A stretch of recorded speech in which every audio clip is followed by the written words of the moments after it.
Hi everyone, this is Prashant from academics for CSE.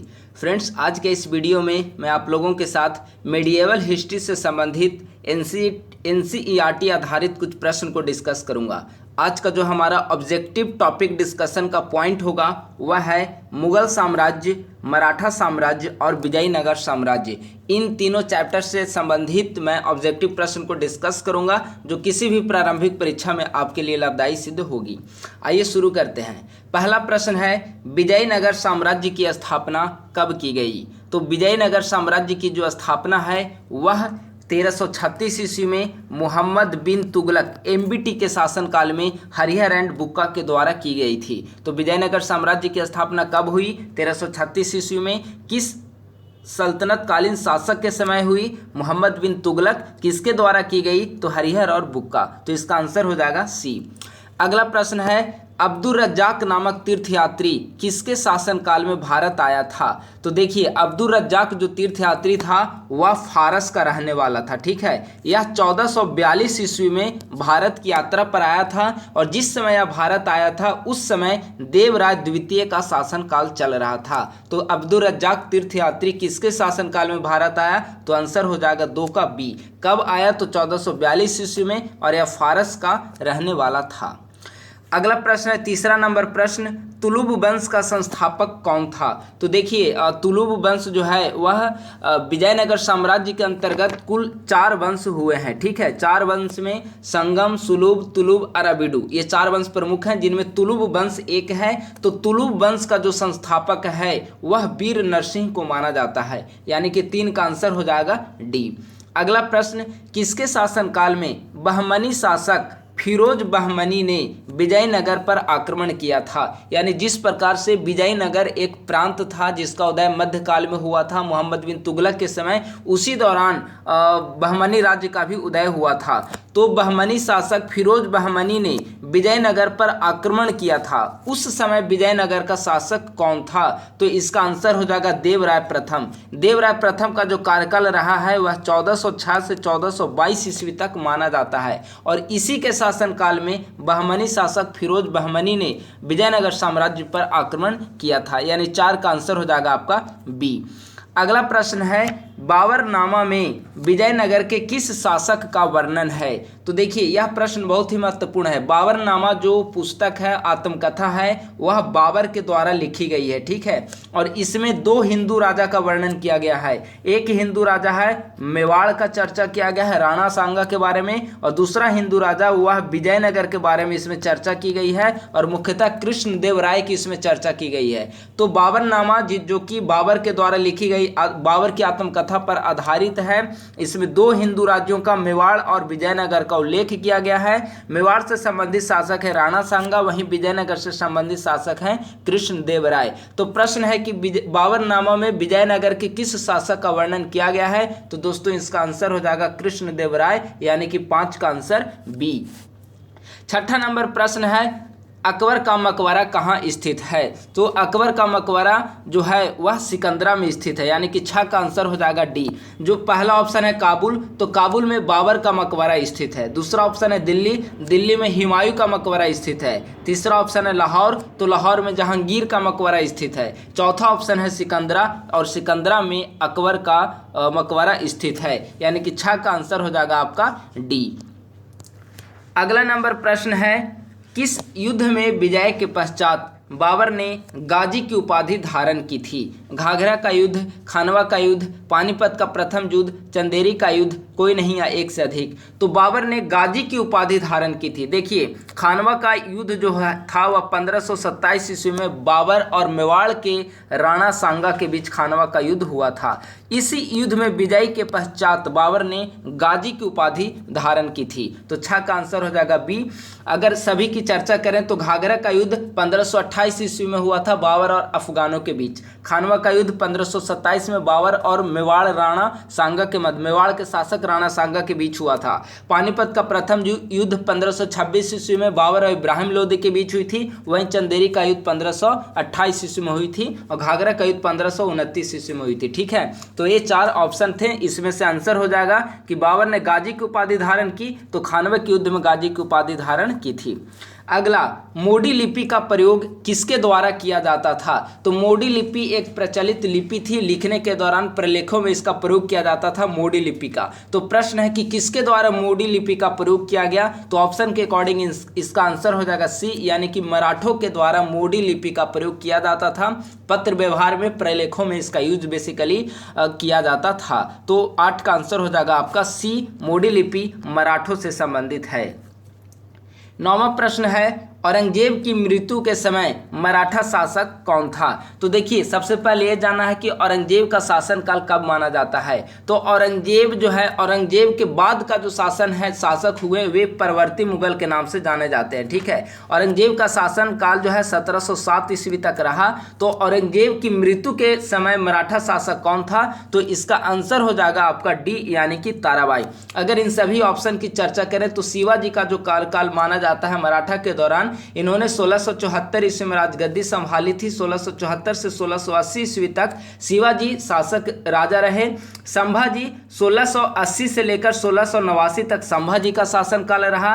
राजा राम 1689 से 1700 तक राजा राम का शासनकाल रहा। और इसके बाद ताराबाई मराठा शासक बनी। और तारा उसी समय जब औरंगजेब की मृत्यु हुई थी 1707 ईस्वी में, तो उस समय ताराबाई मराठा शासक थे। शिवाजी के शासन काल में विदेश मंत्री क्या कहलाता था? तो शिवाजी के शासन व्यवस्था की एक प्रमुख विशेषता थी, इसे अष्टप्रधान शासन व्यवस्था के रूप में जाना जाता था। यानी कि इनकी शासन व्यवस्था की एक प्रमुख विशेषता थी 8 मंत्रियों का समूह, 8 मंत्रियों का संगठन, जिसे मुख्यतः अष्टप्रधान के रूप में जाना जाता था। और उस समय सभी डिपार्टमेंट के जो मंत्री होते थे वे अलग अलग नाम से जाने जाते थे। तो वर्तमान समय में जिसे हम विदेश मंत्री कहते हैं, वह शिवाजी के समय सुमंत के नाम से जाना जाता था। यानी कि 10 का आंसर होगा ए, यानी कि शिवाजी के शासनकाल में विदेश मंत्री किस रूप में जाना जाता था? तो सुमंत के नाम से जाना जाता था। अगला प्रश्न, शिवाजी की राजधानी कहाँ थी? अभी हमने बताया कि शिवाजी 1674 ईस्वी में इनका राज्याभिषेक हुआ था। और राज्याभिषेक जब हुआ था तो इन्होंने रायगढ़ को अपनी राजधानी बनाई थी। यानी कि 11 का आंसर होगा ए, शिवाजी की राजधानी कहाँ थी? तो शिवाजी की राजधानी थी रायगढ़। 12 नंबर प्रश्न है, मुगल काल की दरबारी भाषा क्या थी? अरबी, तुर्की, फारसी, उर्दू, इनमें से कोई नहीं या एक से अधिक? तो मुगल काल की जो दरबारी भाषा थी वह मुगल काल की दरबारी भाषा फारसी थी। यानी कि इसका आंसर हो जाएगा 12 का आंसर सी। चित्रकला की मुगल शैली का प्रारंभ किसने किया? अकबर, हुमायूं, जहांगीर, शाहजहां, इनमें से कोई नहीं या एक से अधिक? देखिए, यहाँ प्रश्न है कि चित्रकला की मुगल शैली का प्रारंभ किसने किया? तो अगर प्रारंभ करने का जो श्रेय जाता है तो वह हुमायूं का बेशक जाता है कि मुगल काल में मुगल शैली के जो प्रारंभ करता थे चित्रकला की मुगल शैली के प्रारंभ करता तो वह शासक था हुमायूं। तो इसका आंसर हो जाएगा 13 का बी। अगला प्रश्न है, बीबी का मकबरा का निर्माण किसने कराया था? बीबी का मकबरा हुमायूं, शाहजहां, औरंगजेब, बाबर, कोई नहीं या एक से अधिक? तो देखिए, बीबी का जो मकबरा है इसका निर्माण औरंगजेब के द्वारा किया गया था 1678 ईस्वी में। इसने अपनी पत्नी की याद में बीबी का मकबरा का निर्माण किया था और पत्नी का नाम था राबिया उद दौरानी। तो यह औरंगजेब ने अपनी पत्नी राबिया उद दौरानी के यादगार में 1678 ईस्वी में बीबी के मकबरे का निर्माण कराया था। अगला प्रश्न है, किस मुगल शासक के समय सर्वाधिक हिंदू सेनापति थे? हुमायूं, अकबर, जहांगीर, औरंगजेब, इनमें से कोई नहीं या एक से अधिक? तो सर्वाधिक हिंदू सेनापति जो थे वह औरंगजेब के शासनकाल में थे। यानी कि 15 का आंसर होगा डी। देखिए, औरंगजेब जो है वह मुख्यतः है बेशक वह एक कट्टर मुस्लिम शासक रहा है, लेकिन सबसे ज़्यादा हिंदू सेनापति जो हुए हैं वह औरंगजेब के शासनकाल में ही हुए हैं। और सर्वाधिक हिंदू सेनापति उसी के समय सत्तारूढ़ थे। तो 15 का आंसर हो जाएगा आपका डी। 16 नंबर प्रश्न है, औरंगजेब ने दक्षिण के किन क्षेत्रों को जीता था? औरंगजेब की सबसे प्रमुख विजय मानी जाती है दक्षिण के 2 प्रांतों को अपने साम्राज्य में मिलाना और मुगल साम्राज्य का विस्तार सुदूर दक्कन तक करना। तो सवाल यह है कि औरंगजेब ने दक्षिण के किन क्षेत्रों को जीता था या दक्षिण के किन क्षेत्रों को जीतकर मुगल साम्राज्य का उसे अभिन्न हिस्सा बनाया था? अहमदनगर एवं बीजापुर, बिदर एवं बीजापुर, बीजापुर एवं गोलकुंडा, गोलकुंडा एवं अहमदनगर, इनमें से कोई नहीं या एक से से अधिक, तो इसका आंसर हो जाएगा बीजापुर एवं गोलकुंडा। बीजापुर को उसने 1686 ईस्वी में बीजापुर को मुगल साम्राज्य का हिस्सा बनाया, और जो गोलकुंडा है गोलकुंडा को 1687 ईस्वी में इसने मुगल साम्राज्य का हिस्सा बनाया था। तो औरंगजेब ने बीजापुर और गोलकुंडा पर भी मुगल पताका फहराया, और इसकी सबसे महत्वपूर्ण विजय में इस दक्कन के विजय को माना जाता है। अगला प्रश्न है, बाबर ने अपनी आत्मकथा में निम्न में से किस हिंदू राज्य का उल्लेख किया है? उड़ीसा, मेवाड़, विजयनगर, कश्मीर, इनमें से कोई नहीं या एक से अधिक। तो देखिए अभी हमने ऊपर डिस्कस किया कि बाबर की आत्मकथा है वह बाबरनामा है, और बाबरनामा में बाबर ने दो हिंदू राज्यों का उल्लेख करता है। एक तो मेवाड़ के शासक राणा सांगा की चर्चा करता है, दूसरा विजयनगर की चर्चा करता है, जो कि तत्कालीन समय में देखा जाए तो कृष्णदेवराय इसके शासक थे। तो यहाँ पर आंसर ई होगा, क्योंकि विकल्प एक से ज्यादा सही है। बाबर ने अपनी आत्मकथा में मेवाड़ और विजयनगर साम्राज्य दोनों की चर्चा करता है, इसीलिए इसका आंसर एक से अधिक सही होगा, यानी कि आपको आंसर देना है 17 का ई, 17 का आंसर ई। अगला प्रश्न है, अयोध्या स्थित बाबरी मस्जिद का निर्माण किसने कराया था? बहुत ही महत्वपूर्ण प्रश्न, हाल ही में न्यूज में भी रहा है, तो आप लोग इसे जानते होंगे कि बाबरी मस्जिद का निर्माण किसके द्वारा कराया गया था? बाबर, हुमायूं, निजामुल मुल्क, मीर बाकी, इनमें से कोई नहीं है एक से अधिक। देखिए बाबरी मस्जिद का निर्माण बेशक बाबर के समय में हुआ है, लेकिन अगर बाबरी मस्जिद के निर्माण का श्रेय जाता है तो वह मीर बाकी को जाता है। मीर बाकी बाबर का सेनापति था, और इसी ने वहां पर बाबरी मस्जिद का निर्माण कराया था। तो किसके द्वारा करवाया गया था? तो इसका आंसर आपको डी देना होगा, यानी कि मीर बाकी के द्वारा कराया गया था। किसके शासनकाल में, किस मुगल शासक काल में, किस मुगल शासक के दौरान हुआ था? तब आंसर बाबर होगा, लेकिन किसने कराया था? तो आंसर मीर बाकी होगा, यानी कि 18 का आंसर डी। अगला प्रश्न है, दिल्ली में किला एक कुन्हा मस्जिद का निर्माण किसने कराया था? किला एक कुन्हा मस्जिद दिल्ली में स्थित है, और इसका निर्माण जो है वह कराया गया था शेरशाह के द्वारा। ठीक है, तो 19 का आंसर हो जाएगा ए, शेरशाह के द्वारा दिल्ली में किला एक कुन्हा मस्जिद का निर्माण कराया गया था। अगला प्रश्न, किस मुगल शासक ने तीर्थ यात्रा कर को समाप्त किया था? बाबर, हुमायूं, अकबर, शाहजहां, इनमें से कोई नहीं या एक से अधिक। तो तीर्थ यात्रा कर समाप्त करने का जो श्रेय जाता है वह अकबर को जाता है, यानी कि 20 का आंसर हो जाएगा सी। अकबर ने 1564 ईस्वी में तीर्थ यात्रा कर को समाप्त किया था, तो 20 का आंसर हो जाएगा आपका सी। अगला प्रश्न है 21 नंबर, मुगल चित्रकला का स्वर्ण युग किस शासक से संबंधित है? अभी हमने ऊपर डिस्कस किया कि मुगल चित्रकला का प्रारंभ किस शासक की देन है, तो उसका आंसर था हुमायूं। लेकिन यहाँ प्रश्न है कि मुगल चित्रकला का स्वर्ण युग किस शासक के समय से संबंधित है? मुगल चित्रकला का स्वर्ण युग किस शासक को कहा जाता है, किस शासक के शासनकाल को कहा जाता है? तो आंसर हो जाएगा बी, यानी कि जहांगीर। जहांगीर का जो शासनकाल रहा है वह मुगल चित्रकला के स्वर्ण युग के रूप में जाना जाता है। वहीं अगर मुगल स्थापत्य कला की चर्चा करें कि मुगल स्थापत्य कला का स्वर्ण युग किस शासक के समय को माना जाता है, तब आंसर हो जाएगा शाहजहां, यानी कि शाहजहां के शासनकाल को स्थापत्य कला का स्वर्ण युग और जहांगीर के शासनकाल को चित्रकला के स्वर्ण युग के रूप में जाना जाता है, यानी कि आंसर हो जाएगा 21 का आंसर बी। अगला प्रश्न है, मयूर सिंहासन का निर्माण किसने कराया था? अकबर, जहांगीर, शेरशाह, बाबर, इनमें से कोई नहीं या एक से अधिक। तो मयूर सिंहासन का निर्माण मुगल शासक, इसका आंसर हो जाएगा, देखिए इसका आंसर जो है वह इनमें से कोई नहीं होगा, क्योंकि मयूर सिंहासन का निर्माण शाहजहां के द्वारा करवाया गया था, शाहजहां के शासनकाल में करवाया गया था, यानी कि 22 का आंसर होगा ई। अब एक और प्रश्न इससे संबंधित बन सकता है कि मयूर सिंहासन पर बैठने वाला अंतिम मुगल शासक कौन था? तो वह था मोहम्मद शाह। जब नादिर शाह ने 1739 ईस्वी में भारत पर आक्रमण किया था, उस समय भारत में मोहम्मद शाह मुगल शासक के रूप में सत्तारूढ़ था, और उसी समय नादिर शाह ने मयूर सिंहासन को वापस यहाँ से लेकर चला गया था। मयूर सिंहासन पर बैठने वाला अंतिम शासक मोहम्मद शाह हुआ। लेकिन मयूर सिंहासन का निर्माण किसने कराया? तो इसका आंसर होगा शाहजहां, यानी कि 22 का आंसर होगा आपका ई। अगला प्रश्न है, अपने सैन्य अभियान के दौरान शिवाजी ने सबसे पहले किस किले पर अधिकार किया? रायगढ़ का किला, पुरंदर का किला, तोरण का किला, पन्हाला का दुर्ग, इनमें से कोई नहीं या एक से अधिक। तो अपने सैन्य अभियान के दौरान देखिए, शिवाजी की बेशक राज्याभिषेक 1674 ईस्वी में हुई थी, लेकिन इसके पूर्व भी शिवाजी ने अपने सैन्य अभियान प्रारंभ किया था और अपने सैन्य अभियान के दौरान सर्वप्रथम उसने तोरणा के किले पर अधिकार किया था, और वो भी 1644 ईस्वी में, जब मुश्किल से शिवाजी की एज सिर्फ 18 या 20 ईयर थी। उस दौरान उसने बीजापुर के शासक के अधीन तोरणा का किला होता था, उस पर अपना पताका फहराया था और उसे अपने अधीन कर लिया था। तो आप समझ सकते हैं कि इससे शिवाजी की वीरता का आभास होता है। तो शिवाजी ने सबसे पहले किस किले पर अधिकार किया? तो तोरणा के किले पर अधिकार किया, वो भी 1644 ईस्वी में, मात्र 18 से 20 वर्ष की आयु के दौरान। तो इसका आंसर हो जाएगा आपका 23 का सी।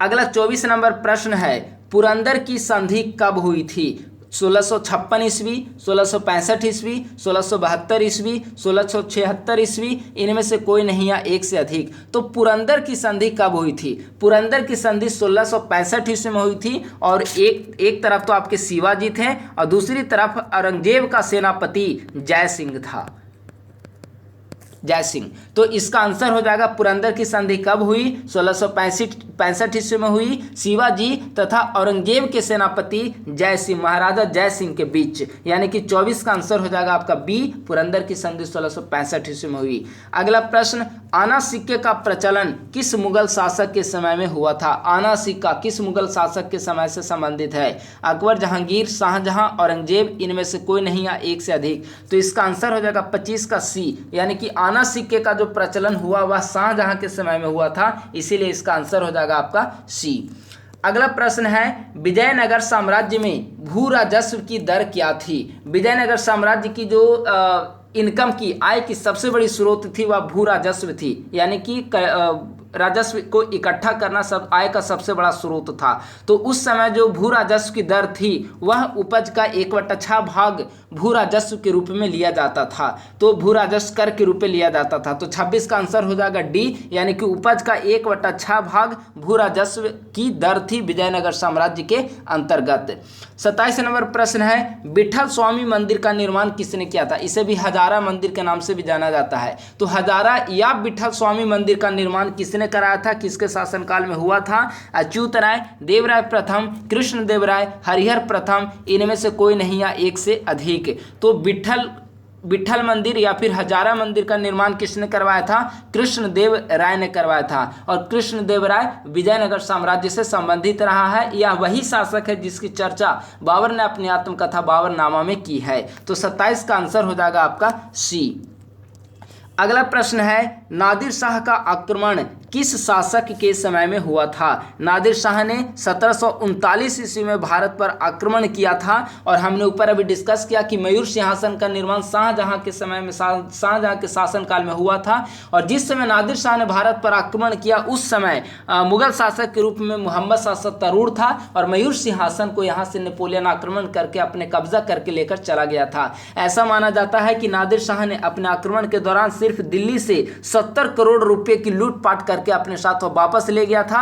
रत्न जड़ित मयूर सिंहासन को अपने साथ वापस लेकर चला गया था, इसीलिए मयूर सिंहासन पर बैठने वाला अंतिम शासक मोहम्मद शाह हुआ, क्योंकि नादिर शाह के आक्रमण के समय यही शासक था, और इसके बाद मयूर सिंहासन नादिर शाह के कब्जे में हो गया।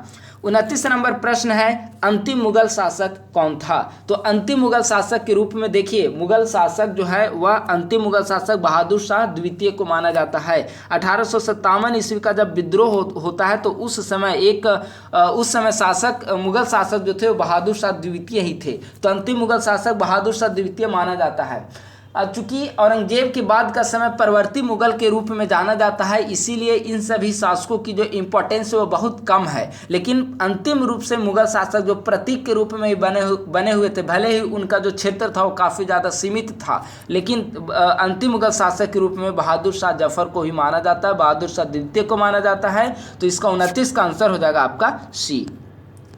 अगला 30 नंबर प्रश्न और आज का जो अंतिम प्रश्न है, किस मुगल शासक का राज्याभिषेक 2 बार हुआ था?